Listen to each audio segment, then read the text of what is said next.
সালামু আলাইকুম।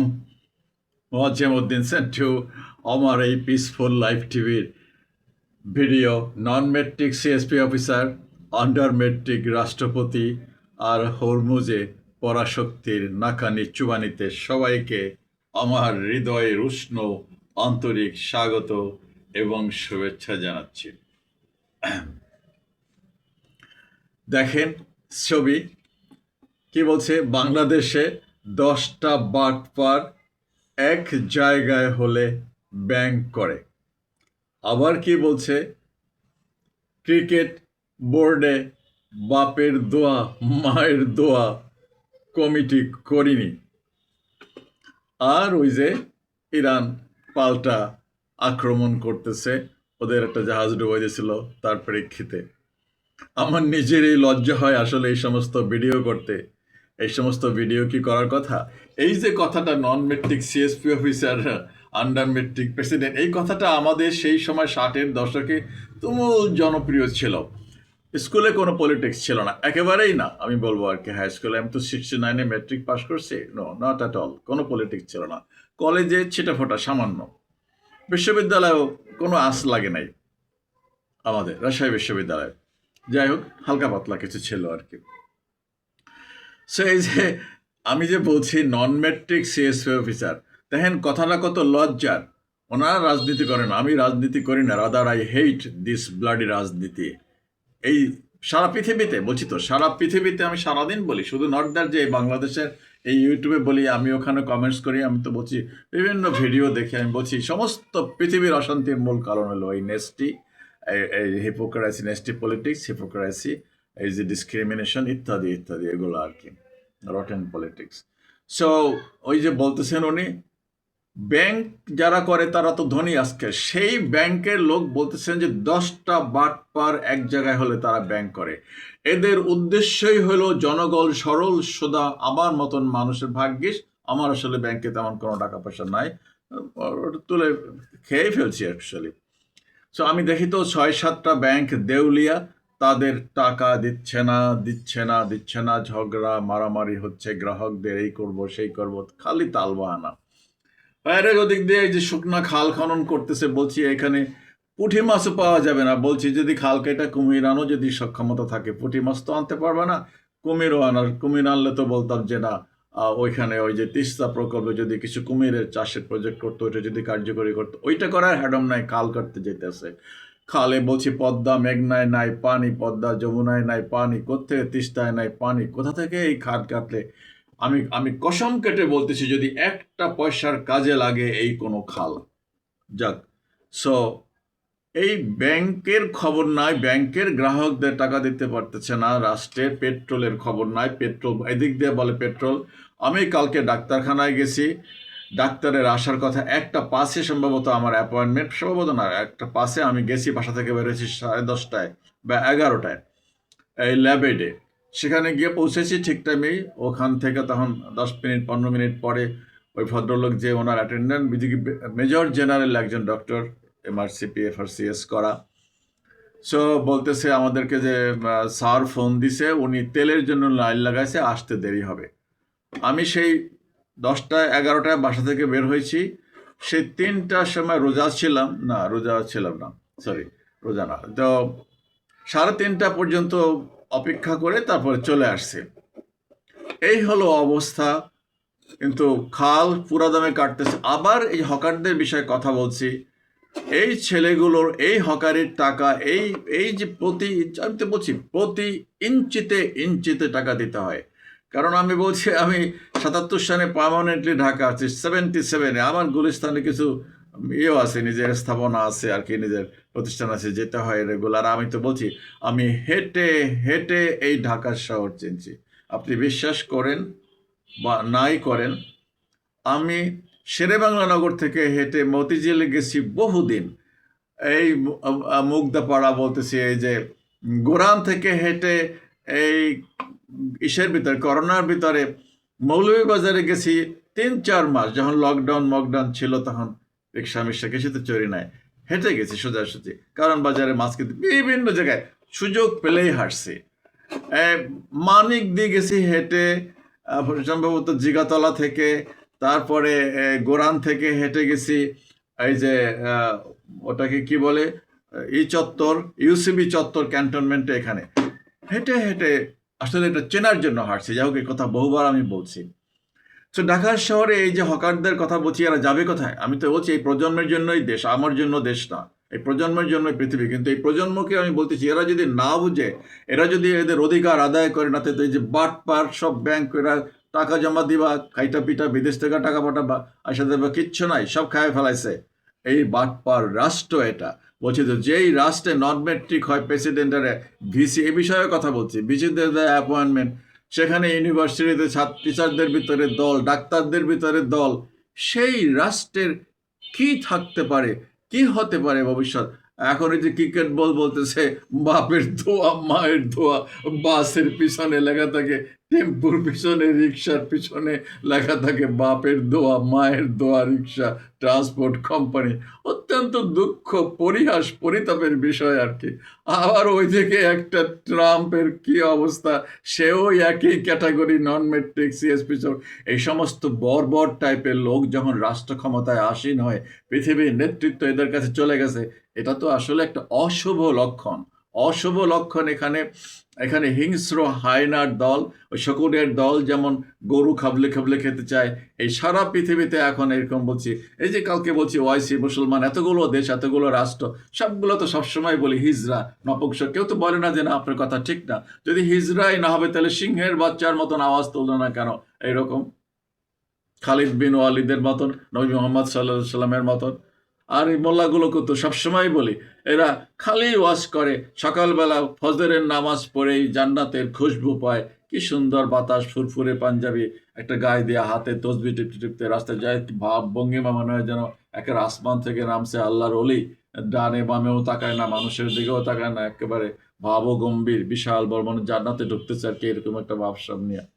অথচ তার হওয়া উচিত ছিল এই রাষ্ট্রের কর্ণধার নবী মোহাম্মদ সাল্লাল্লাহু সাল্লাম মতন। নবী মোহাম্মদের ভিতরে ওই ব্যক্তিতে কখনোই হামবড়া ভাব ছিল না। উনি সবসময় মানুষের সাথে সামান্য হেসে কথা বলতেন, ওনার স্মাইলিং মুখ সবসময় থাকতো। উনি অত্যন্ত সাদাসিধেভাবে চলাফেরা করতেন, কোনো জাঁকজমক কাপড় পরতেন না। যাই হোক, কোনো অবস্থাতেই ওনাকে বলা যাবে না যে উনি কোনো জাঁকজমক করেছেন। উনিদের ভাব ভঙ্গিমা, মুখের দিকে আমি তাকাই, আমি এগুলো খেয়াল করি, দেখি কি মোডে আসতেছে, কি মোডে যাচ্ছে, কি ড্রেস পরছে, কিরকম পাগড়ি পরছে, কিরকম চেয়ারে বসছে, যে ওয়াজ নসিহত করে, সামান্যতম কোনো সিম্পলিসিটি এদের ভিতরে নাই। মানে সরলতা, সারল্য, বা যেটা মানে একেবারে সাধারণ মানুষের পর্যায়ে মেশার মতন, বা অতি অতি সফট একটা মন, সাধারণ মন, এইরকম কোনো পরিচয় ফুটে ওঠে না এদের সার্বিক বেশভূষা অভিব্যক্তিতে।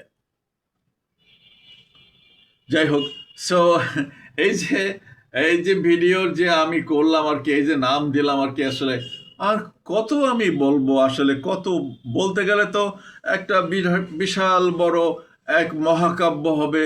ওই এপিক ফিউরি তো হবে না, এপিক কি জাস্ট ভিডিও হবে একটা। সো সেটা তো আপনারা তো অনেকেই দেখবেন না, কিন্তু আমি বাবা ডানে বামে যাই বলি না কেন, এই শুধু মায়ের দোয়া বাপের দোয়া, ক্রিকেট বোর্ড না, এই দেশটাই এখন মায়ের দোয়া বাপের দোয়ার দেশ হয়ে গেছে। আর যারা ক্ষমতায় আসছে, রাষ্ট্র আসছে, তারা তো সবাই বাপের মায়ের দোয়া, মানে একেবারে কান্না কাটি, চোখের পানি, জেল জরিমানা খাইতে, তারপরে মানে একেবারে দোয়ায় ভরপুর। আর হুজুরদের মসজিদেও দোয়া হয়, প্রচুর ভরপুর দোয়া হয়। এই দোয়ায় নিয়ে এনারা ক্ষমতায় আসছেন। এনাদের তো আসলে ক্ষমতায় আসার কোনো রাস্তা ছিল না। আল্লাহ তাআলা ওনাদেরকে একেবারে রহমতে ভাসাই দিছে। আর হুজুররাও দোয়া খায়ের করছে। ইউনুস সাহেব দোয়া ইউনুস পড়তে পড়তে একেবারে ওনাদেরকে লন্ডনে গেছে, দেখা করছে, দোয়া, উনি দোয়া দুরুদ পইরা দোয়া করে আসছে, মাথায় ফুটও দিয়ে আসছে, গায়ে শরীরে হাত বুলাই দিয়ে আসছে, আর একেবারে ফটফট করে ক্ষমতায় বসে গেছে। এখন একজন বলতেছে 10টা বাটপার এক হইলে ব্যাংক করে, সে ব্যবসা বাণিজ্য যা বলেন, বাহিনী, বিভিন্ন জায়গা বলেন, বিভিন্ন প্রতিষ্ঠান বলেন, সবগুলো বাবা মায়ের দোয়া, সব জায়গায় ওই বাটপার সাটপার ঐক্যবদ্ধ হইয়া এখন ওই যে মানুষ কত কি বলে, আমার তো একটু বিবেকে বাধে আসলে বলতে।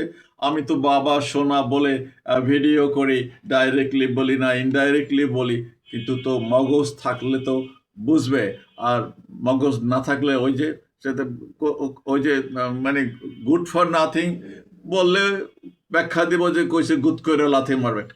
অবস্থা তো সেই রকম হয়ে দাঁড়াইছে। কোথায় যাচ্ছে আজকে? সবচেয়ে বড় কথা হলো যেটা আসলে মানুষের সামান্যতম বিবেক বুদ্ধি বিবেচনা নিজস্ব যদি না থাকে, তাহলে তো তাদেরকে দিয়ে আসলে তাদের কাছ থেকে কি আশা করা যায়, কি তারা করবে, কি তারা দিবে রাষ্ট্রে, এটা আসলে বোঝা খুবই মুশকিল। যাই হোক, সো এটা মানে ঠিক ট্রাম্পেরও একই অবস্থা। সে ইরানের সাথে আপনাদের কি মনে হয় কে হার জিত হলো? এই যে মিডল ইস্টে যে এত একটা যুদ্ধ হলো, এটা তো একটা বিশ্বযুদ্ধের মতনই অবস্থা।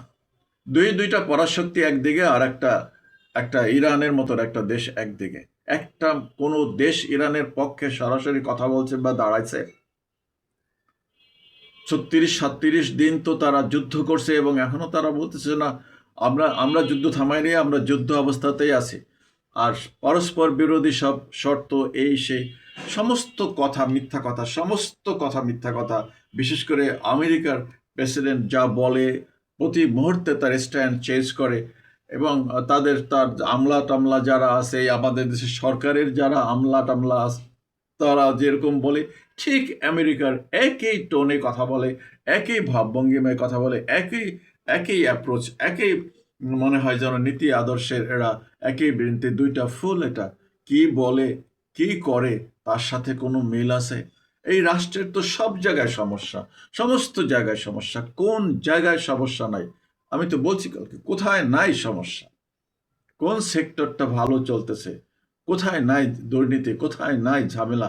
কোথাও স্বচ্ছতা আছে? বলছি, এই যে ছেলেগুলোকে, নতুন প্রজন্মকে কেউ কথা বলে? এর আগে আমি বলছি, সাদিক কায়েমকে বলছি, একটা পরীক্ষামূলক ছোট্ট, আমি 10,000 টাকা, 20,000 টাকা, 30,000 টাকা দিতে চাইছি। কেউ এ যাবৎ একটা কথাও দেখি নাই, কোনো মন্তব্যও দেখি নাই। ভিডিও তো দেখে টুকটাক, কেউ যে দেখে না তা না। সো কি বলবো আমি? এটা পারতো তো যে টোকেন, যে হ্যাঁ 10,000 টাকা দিয়ে একটা দোকান খুলে দেই টিএসসির ভিতরে, দেখি যে কয়জন ছাত্র, কতটা ক্রেতা টাকা দিয়া, স্বেচ্ছায় টাকা দিয়া এখান থেকে জিনিস নেয়।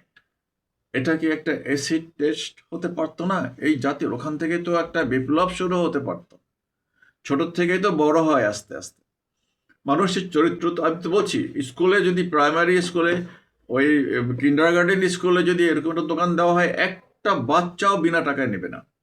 যারা একেবারে মাইনর, বোঝে না কিছু, তাদের কথা আলাদা, কিন্তু যারা একটু বোঝে, নার্সারি মাস্টারি স্কুলে আসে, তারা নেবে না। কেউ বলবে যে ও তো বেইজ্জতি, বলবে যে চোর চোর, তুমি চুরি করছো। এই জন্য ওরা এটা টাকা ছাড়া ছুবেও না, বরং মায়ের কাছে বাপের কাছে বায়না ধরে টাকা নিয়ে আসবে, যে মা টাকা দাও, আম্মু টাকা দাও, আমি আজকে ওখান থেকে টিফিন খাবো, অথবা আমি বিস্কিট কিনবো, বা আমি রাবার কিনবো। আরে আমি তো রাবার কিনতে কিনতে, শার্পেনার কিনতে কিনতে পাগল। পরে একটা হেভি ডিউটি জাপানিজ শার্পেনার কিনে নিয়ে আসছে, আমার মনে আছে, মৌলভীবাজারে গিয়ে, আমার মনে আছে। এখানে প্রত্যেক দিনই শার্পেনার চাপ। বাচ্চা মানুষ তো, বন্ধু বান্ধবেরা বিভিন্ন ফ্যান্সি শার্পেনার নিয়ে ফেস করবেন। যাদের বাচ্চা কাচ্চা হয় নাই তারা ফেস করবেন এগুলো। নিত্য নতুন টিফিন চাই, নিত্য নতুন ড্রেস চাই। আমাদের বাচ্চারা অবশ্য ওরকম চায় নাই। তো ওই শার্পেনার, আমি তো বাচ্চাদের পড়াইছি, আমি একটা হেভি ডিউটি শার্পেনার নিয়ে এসেছি, যেটা সারা জীবন চলে গেছে এদের। ওই একটা শার্পেনার খুবই সুন্দর, জাপানের তৈরি ছিল, লাল, সুন্দর, বিউটিফুল। দামও ছিল, ভালোই দাম ছিল। সো আপনারাও ফেস করবেন এটা আর কি। So বলছিলাম যে এই বাচ্চারা, ছোট বাচ্চারা কেউ বিনা পয়সায় একটা একটা শার্পেনার বা একটা রাবারও নেবে না। কিন্তু এই বুইরা আমার মতন খাটাসগুলি এই ব্যাংক খালি করে দিয়েছে। 10টা ব্যাংক খালি না, 8টা 9টা ব্যাংক খালি হয়েছে। বলছে যে বাটপার ছাড়া কেউ ব্যাংক করে। আর ওই এই প্রশ্ন আসবে কেন? এই যে কথা, একটা রাষ্ট্রের পলিটিক্স, উনি তো একজন বাংলাদেশের একজন গণ্যমান্য রাজনীতিবিদ, দুজনেই ওখানে যারা আছে এরা গণ্যমান্য রাজনীতিবিদ।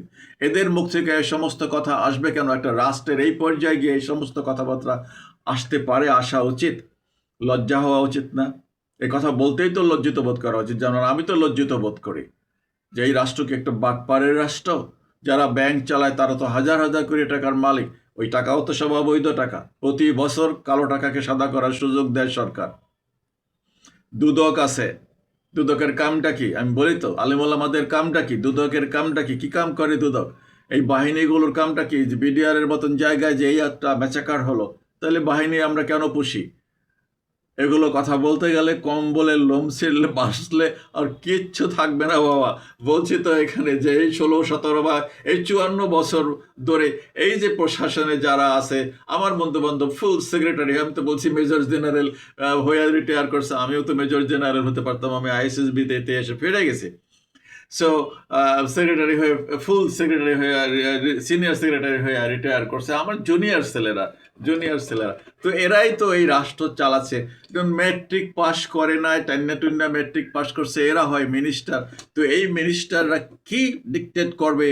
এই যারা বিসিএস করে নকল করে করুক আর যাই করুক, ওই কোশ্চেন ফাঁস করা দিয়া, কোশ্চেন দিয়া পরীক্ষা দিয়ে হোক, তো বিসিএস হয়েছে। সেই বিসিএস ক্যাডারদের এই নন মেট্রিক মিনিস্টাররা কি ডিকটেট করবে? তাদের ডিকটেট করার মতন পার্সোনালিটি গাছ পাস থাকতে পারে? সম্ভব থাকা কোনো যুক্তি আছে? না, থাকে না। যাই হোক, এই যে প্রশাসনে যারা আছে, তা এই যে রাতের ভোট দিনে, দিনের ভোট রাতে, ভোটারবিহীন নির্বাচন, তো এই যে কারচুপি ভোট গণনা, এই যে এইবার যেটা হলো ডক্টর ইউনূসের কারিশমায় যেটা উনি করলেন, এগুলো কি হয় না না হয়, যাদের মাথায় সামান্য ঘিলু আছে আমি আশা করি তারা বুঝতে পারে। কিন্তু আসলে কিছু তো করার নাই। আমি তো দু এক চারটা কথা বলি, তো আমার মতো তো সবাই তো আর ভিডিও করতে পারে না, সবাই তো আর কথা বলতে পারে না। আমি বলছি আমার তো এখানে আসতে কত বছর লাগছে। আমি তো আর একটা তথ্য দিতে আমি ভুলে গেছি, জানেন? আমি কিন্তু সম্ভবত সেটা 81 বা 80 সালে বা 79 সালে আমি এই শাহবাগে, এই যে শেরাটনের পিছনে যে রেডিও সেন্টার, ওইটাই রেডিও সেন্টার ছিল, এখন তো আগারগাঁও চলে গেছে। ওইখানে আমি রেডিওতে অডিশন দিছি। ওই ইকবাল হলে তখন স্যার যে জহুরুল হক, তখন ইকবাল হল ছিল। ওই ইকবাল হলে একজন আমার সিনিয়র ফ্রেন্ড ছিল, ওখানে আমি থাকছি রাতের বেলা। ওইখানেই আবার ওই রেডিওতে প্রোগ্রাম করতে এক ভদ্রলোক, ওনাকে বলছি, উনি নিয়ে গেছে আমাকে, অডিশন দেওয়াইছে। এরপরে চিটাগাংও সম্ভবত আমি রেডিওতে অডিশন দিচ্ছি একবার। এরপরে জাহাঙ্গীর টাওয়ারে 21 টেলিভিশনে গেছি একদিন। সেটা বোধ হয় 2000 সালের দিকে বা পরের দিকে আর কি। তো ওরা ওইভাবে আমাকে এনকারেজ করলো না আর কি। যাই হোক, তো আমি চেষ্টা করছি বহুদিন এই রেডিও টেলিভিশনে আসার জন্য। So, এখন তো আমার নামে যাই হোক, পিসফুল লাইভ টিভি নামে তো একটা টেলিভিশন, মানে একটা ইউটিউব চ্যানেল তো আমি চালাচ্ছি। আমার এটা কম বেশি তো চলে। 1 লক্ষ 1.5 লক্ষ তো ভিউ হয়েছে। আলহামদুলিল্লাহ, আপনাকে ধন্যবাদ জানাই। আমি কৃতজ্ঞতা প্রকাশ করছি। আমি লাইভে কথা বলবো আপনাদের সাথে, এটাও বলছি। আমার তো 1200-1300 সাবস্ক্রাইবও হয়েছে। আমি শুক্রিয়া আপনাদের কাছে, প্রত্যেকের কাছে আমি শুক্রিয়া আদায় করছি, প্রত্যেককে আমার আন্তরিক ধন্যবাদ জানাচ্ছি। তো আমি বলতেছি বাবা, চেষ্টা করে করে তো এই পর্যায়ে আসছি। তো এই যে রাষ্ট্রটাকে এই রাজনীতিবিদরা কি করে সামনে নিয়ে যাবে, এই চিন্তা তাদের নাই। তারা এই চিন্তা কেউ করে বলে আমার মনে হয় না, ভুলেও করে না। তারা চায় তাদের ছেলেমেয়েরা এই দেশে থাকে না, লেখাপড়া করে না, তারা এই দেশে থাকে শুধু টাকা কামাই করার জন্য আর বিদেশে পাচার করার জন্য। এই দেশে জনগণের জন্য কারো কোনো ভাবনা নাই। থাকলে ওই 10 বাটপাড়ে মিলে ওই ব্যাংক করতো না। আর এটা বাপের দোয়া, মায়ের দোয়া, এই ঠেলাগাড়ি কিংবা এই ক্রিকেট বোর্ড কিংবা ওই অন্য কোনো সংস্থা হতো না। দুর্ভাগ্য এটা। সো এখন এস ট্রাম্প সম্পূর্ণ যা বলতেছে, ইরান তার বিপরীতটা বলতেছে। ইরান বলতেছে আমরা এখনো যুদ্ধ অবস্থায় আছি। লেবানন চালাকি, পাকিস্তান একটা গাদ্দার। আমি বলছি পাকিস্তানের এই শাহবাজ শরীফ, এই ব্যাটার তো কোনো পার্সোনালিটি নাই। আমি ওর অনেক ভিডিও দেখছি, আপনাদেরকে আমি এটা বলতেছি না, কোনো পার্সোনালিটি নাই। যদি পাকিস্তানের পার্সোনালিটি থাকতো, পাকিস্তান যদি একটা সৎ রাষ্ট্র হতো, পাকিস্তানের প্রশাসন যদি সৎ হতো, ওখানে মাফিয়া না থাকতো, তাহলে ইমরান খানের মতন একজন মানুষকে এইভাবে জেলে ভরে রাখতো না, তাকে মুক্তই করে দিত। কিন্তু মুক্ত করলে তো তাদের আসলে মসনদ থাকবে না। ওই বেটা তার আগের যে ছিল, ওই ওই যে আর্মি চিফ ছিল, ওইটার নাম তো ভুলে গেছি। যাই হোক, তার সাথে সে তো ইমরান খানকে দোস্তের মতন মানে ব্ল্যাকমেইল করছে আর কি। আর এরা চায় না, গণতন্ত্র চায় না, পাকিস্তানের গণতন্ত্র চায় না আর কি, ওখানেও মাফিয়া চক্র। তো এই শাহবাজ কি একটা প্রস্তাব দিছে, কি একটা ক্যারাসমে দেখাতে গেছে, ওই ফিল্ড মার্শাল একজন বানাইছে ওনাকে। আমেরিকাকে একটু খুশি করার জন্য এগুলো করতে গেছেন, কিন্তু ফলাফল ভালো হবে না, ট্র্যাপে পড়বে। শয়তানি যত করবে, কোনো শয়তান কোনো দুরভিসন্ধিমূলক আচরণ কখনোই আনপানিশড যায় না। কালপ্রিটস নেভার গোজ আনপানিশড, কথাটা মনে রাখতে হবে।